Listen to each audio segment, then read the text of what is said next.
அண்ணா ஒரு 10 ரூபா recharge coupon கொடுங்க. ஒன்று போதுமா? போதுண்ணா.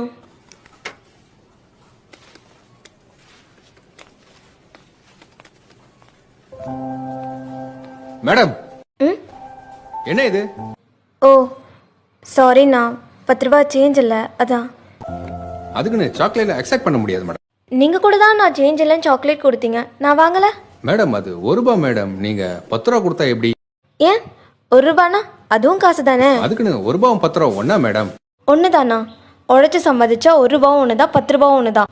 ஆக்சுவலாக இந்த சாக்லேட்டை நீங்கள் கொடுத்ததே ஒரு பிஸ்னஸ் தான். என் விருப்பம் எல்லாமே இதை என்கிட்ட விற்கிறீங்க. எப்படியும் ஒரு 20 பைசா லாபம் பார்க்க மாட்டீங்க? இந்த மாதிரி ஒரு நாளைக்கு 100 பேர்கிட்ட பண்ணால் 20 ரூபா உங்களுக்கு லாபம். அப்படி பார்த்தா ஒரு மாதத்துக்கு. சாரி,